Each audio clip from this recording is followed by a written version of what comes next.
రాఘవేందర్ గారు, సోదరుడు నరేందర్ గారు, మిత్రులు నారాయణ గారు, ఇప్పుడే వెళ్ళిన పెద్దలు చిరంజీవులు గారు, ఆకుల నరసింహ గారు, రిటైర్డ్ ఐజీ గారు, బండి సాయన్న గారు, పల్లె రవణ గారు, పాలకుర్తి అశోక్ గౌడ్ గారు, దేశగాని సాంబయ్య గౌడ్ గారు, కత్తి స్వామి గారు, పుచ్చ సత్యం గారు, ఈశ్వరమ్మ గారు, బొగ్గు ప్రసాద్ గారు, అశోక్ గారు, వేదిక మీద ఉన్న అనేక మంది పెద్దలు, వేదిక ముందున మిత్రులు, అందరికీ పేరు పేరున హృదయపూర్వక నమస్కారం.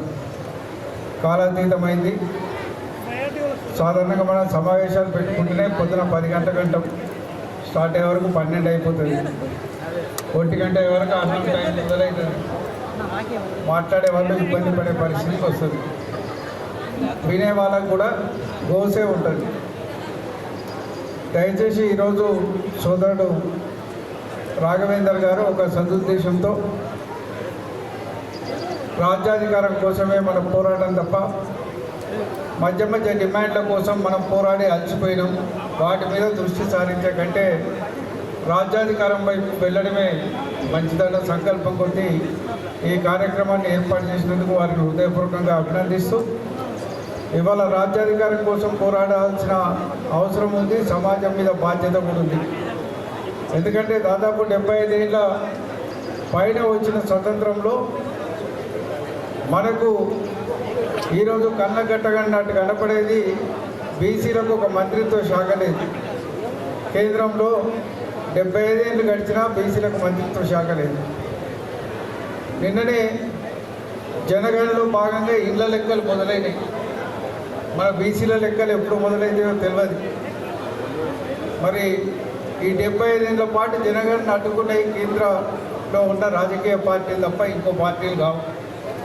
కేంద్రంలో ఉన్న ఏ రాజకీయ పార్టీ కూడా బీసీల పట్ల చిత్తశుద్ధి లేకపోవడమే, బీసీల అంశంలో వాళ్ళు కీలకంగా ఉండకపోవడం అనేది కీలక అంశంగా మన వాళ్ళంతా గ్రహించాల్సిన అవసరం ఉంది.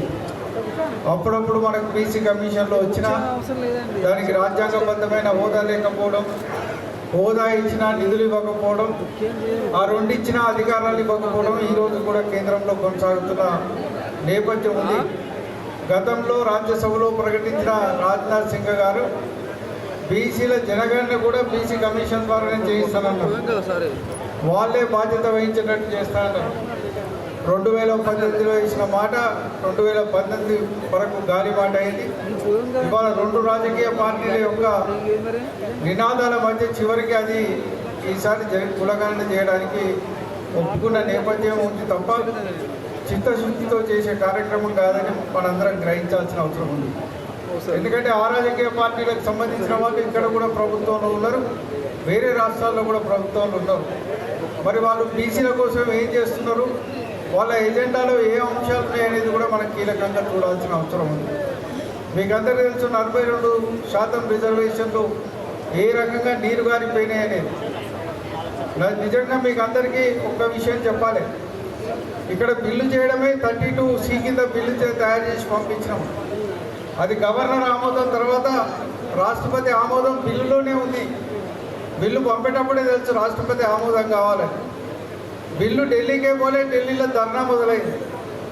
ధర్నాలో అందరూ పాల్గొని వచ్చినారు. కనీసం ఒకరోజు కూడా రాష్ట్రపతిని కలిసి మా బిల్లు కావాలని అడిగినోడు లేడు, చెప్పినోడు లేడు, పార్లమెంట్లో ప్రస్తావించినోడు కూడా లేడు. ఆ బిల్లు పాస్ అయి వస్తే మళ్ళీ 32B కింద శాసనసభ శాసన మండలిలో బిల్లు పాస్ అయి వెళ్తేనే 9th షెడ్యూల్కి వెళ్తాం తప్ప అప్పటిదాకా పోదు. దీన్నంతా కప్పిపుచ్చి మన వాళ్ళకి అది 9th షెడ్యూల్లో పోతలేదు, రాష్ట్రపతి ఆమోదించలేరు, రకరకాల అబద్ధాల మాట చెప్పి కాలం తిట్టుకుంటూ వచ్చిండు. ఎప్పుడైతే వాళ్ళు ఎన్నికలు కావాలన్నారో ఒకసారి ఆర్డినెన్స్ అన్నారు.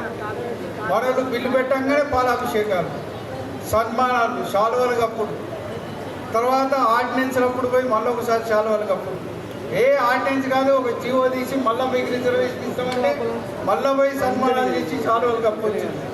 చివరికి మొడ్డి చేయి చూపెట్టినప్పుడు ఏం చేయాలో తోచగా ఎన్నికలకు పోయిన పరిస్థితి ఇలా ఈ రాష్ట్రంలో ఉంది. 42% రిజర్వేషన్లు తొక్కితే చివరికి గెలిచిన వాళ్ళల్లో మనం మెజారిటీ ఉన్నదని మనం సంబరపడే పరిస్థితికి వచ్చింది.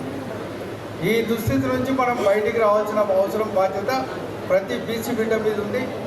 ఈ 42% రిజర్వేషన్లే కాకుండా అనేక అంశాల్లో 42% రిజర్వేషన్లు అన్నారు. మరి కాంట్రాక్టుల్లో 42% రిజర్వేషన్లు అది కూడా ఆపిండు. అదేమన్నా చట్టం ఆపిందా, ఆర్డినెన్స్ ఆపిందా, రాష్ట్రపతి ఆపిందా, గవర్నర్ ఆపిందా? ఇవాళ రాష్ట్ర ప్రభుత్వం ఆధీనంలోనే ఉంది కదా. 42% కాంట్రాక్టులలో బీసీలకు రిజర్వేషన్లు ఇవ్వచ్చు కదా. అన్ని కార్యక్రమాల్లో బీసీలకు 42% ఇవ్వచ్చు కదా. రాష్ట్ర మంత్రివర్గంలో కూడా బీసీలకు 42% ఇవ్వచ్చు కదా.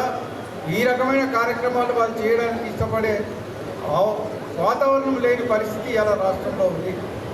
ఇవాళ మొన్ననే మీరు అందరూ వింటున్నారు, ఈ రాష్ట్రంలో అధికారంలోకి వచ్చిన 6 నెలల లోపల మొదటి శాసనసభ సమావేశాల లోపల బీసీ ప్రత్యేకమైన బడ్జెట్ని కేటాయిస్తూ దానికి స్పెషల్ కాంపోనెంట్ కింద పెడతామన్నారు. అది పెడితే మనకు ఎప్పుడైనా పైసలు ఖర్చు కాకపోతే మళ్ళీ వచ్చే సంవత్సరంలో మనకు మళ్ళీ ట్రాన్స్ఫర్ అయ్యే అవకాశం ఉంటుంది. ఇవాళ ఎస్సీ ఎస్టీలకు ఏవైతే హక్కులు ఉన్నాయో అవి వచ్చే అవకాశం ఉంటాయి. ఇవాళ లాస్ట్ 2 ఏళ్లలో ఖర్చు పెట్టింది 20% కూడా లేదు బీసీలకు ఇచ్చిన నిధులు. ఇవాళ అనేక రకాలుగా ఉల్లంఘనలు చేస్తూ కార్యక్రమాలు నడుస్తున్న నేపథ్యం ఇలా రాష్ట్రంలో ఉంది. కేంద్రంలో అయితే బీసీల గురించి ఎవరు ప్రస్తావించారు. ఒక బడ్జెట్లో 2,000 కోట్లు, ఒక బడ్జెట్లో 3,000, ఒక బడ్జెట్లో 4,000 కోట్లు, అంతే తప్ప ఏ రకమైన అవకాశాలు ఉన్నాయి. మరి నిరంతరం దీని మీద పోరాటాలు చేయడానికైనా మనం ముందుకు వెళ్ళాలంటే ముఖ్యంగా సోషల్ మీడియా ఈరోజు ఏదైతే ప్రధాన పాత్ర వహిస్తున్నదో అది భావవ్యాప్తి కోసం విపరీతంగా ఉపయోగపడాల్సిన అవసరం ఉంది. దాని బాధ్యత కూడా ఎక్కువ ఉందని ఈ సందర్భంగా నేను మనవి చేస్తున్నాను. భావవ్యాప్తి విపరీతంగా జరగాలి. గ్రామీణ ప్రాంతాల్లో, పల్లె ప్రాంతాల్లో ఎక్కడ మన 10 మంది బీసీ పిల్లలు కూర్చున్నా దీని మీద చర్చ జరగాల్సిన అవసరం ఉంది, మాట్లాడుకోవాల్సిన అవసరం ఉంది, దాని గురించే మాట్లాడాల్సిన అవసరం ఉంది. అన్ని జిల్లా కేంద్రాల్లో సమావేశాలు, మీటింగ్లు పెట్టాల్సిన అవసరం ఉంది. దురదృష్టవశాత్తు మన బీసీ సంఘాలు అనేకమైనవి. వీటన్నిటిని కూడా ఒక్కో ప్లాట్ఫామ్ మీదకి తీసుకురావాల్సిన అవసరం ఉంది.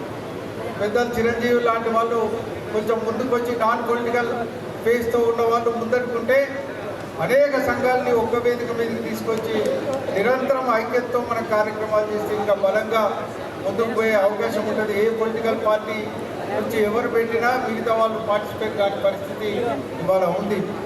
చిరంజీవులు కూడా మాట్లాడుతూ వారు ఒక మాట అన్నారు, తెలంగాణ ఉద్యమానికి ఎట్లయితే ఒక పొలిటికల్ ఫేస్ కావాలో బీసీ ఉద్యమానికి కూడా ఒక పొలిటికల్ ఫేస్ కావాలని చెప్పి వారు కూడా కోరడం జరిగింది. పొలిటికల్ ఫేస్ కావాలంటే ఖచ్చితంగా దీంట్లో త్యాగాలు కావాల్సిన అవసరం ఉంది. ఖచ్చితంగా కొన్ని గిరిగీసుకొని ఉన్న వాటి నుంచి బయటికి రావాల్సిన అవసరం ఉంది. పార్టీ సిద్ధాంతాలకు భిన్నంగా రాజకీయాల్లో ఉన్న వాళ్ళు బయటకు వచ్చి మాట్లాడాల్సిన అవసరం ఉంది. ఆ రాజకీయ పార్టీ ఒప్పుకున్నా ఒప్పుకోకపోయినా ఖచ్చితంగా బీసీల పట్ల మన బాధ్యత మనం చెప్పాల్సిన అవసరం కూడా మనకు ఉంటుందని చెప్పి కూడా ఈ సందర్భంగా నేను మనవి చేస్తున్నా. ముఖ్యంగా ఇటువంటి సమావేశాలు ఇంకా బలంగా జరగాలి. మరి సోదరుడు ఇప్పటికే పాదయాత్ర అనేది ఒకటి అనౌన్స్ చేసినాడు. మరి తప్పనిసరిగా ఆ పాదయాత్రతోటి కొంత అవేర్నెస్ క్రియేట్ చేయడానికి, మరి బాధ్యతతో ముందడి పోవడానికి, అనేక వర్గాలను కలుపుకోపోవడానికి పాదయాత్ర మీద కూడా విస్తృతంగా మొదట ప్రచారం చేయాలి. పాదయాత్రకు సంబంధించిన లిటరేచర్ ప్రతి పల్లెకు పోవాలి. మీరు ఏ పల్లెల్ని విజిట్ చేస్తారో ముందే ఒక టీం వెళ్ళి ఆ పల్లెల్లో అందరినీ కలిసి అన్ని కుల సంఘాలతో మాట్లాడి అక్కడున్న వాళ్ళందరితో సంప్రదించి కార్యక్రమాలు చేయండి.